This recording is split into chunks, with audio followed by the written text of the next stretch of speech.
नमस्कार मैत्रिणींनो, कुंकू टिकली किचन या चॅनलमध्ये आपलं पुन्हा स्वागत आहे। तर मैत्रिणींनो, आपण आज पाहणार आहोत महाराष्ट्रातील खास रेसिपी भरली वांगी। तर वांगे छान असे 2 पाण्याने धुवून घेतले आणि अशा पद्धतीने हे कापून घेतले, त्यामध्ये किडा वगैरे पाहून घेतले। तर आता आपण यामध्ये मसाला तयार करूया।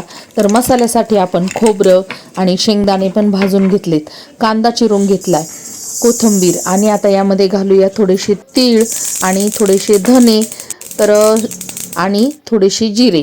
तर हे सर्व आपल्याला छान असं भाजून घ्यायचं आहे आणि त्यानंतर खोबरंही थोडंसं भाजून घ्यायचं आहे आणि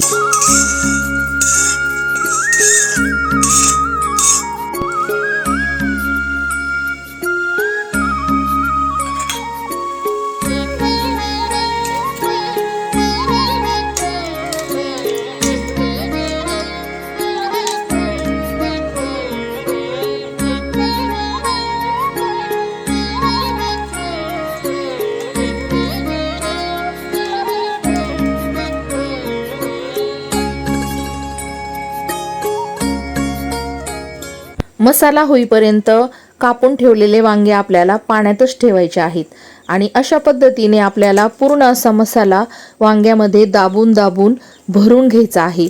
दाबून मसाला भरल्यानंतर या वांग्यातून मसाला तेलामध्ये सुटत नाही।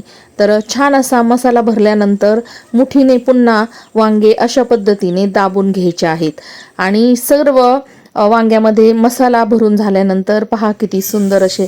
आणि आता कढईमध्ये तेल तापायला ठेवले, थोडीशी हळद आणि सर्व भरली वांगे आपल्याला आता यामध्ये टाकायचे आहेत।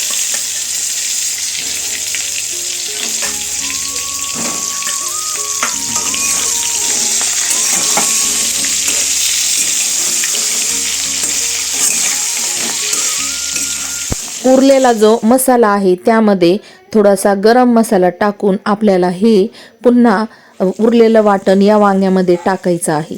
तर छान असा आपला मसाला वांगी तयार होतात।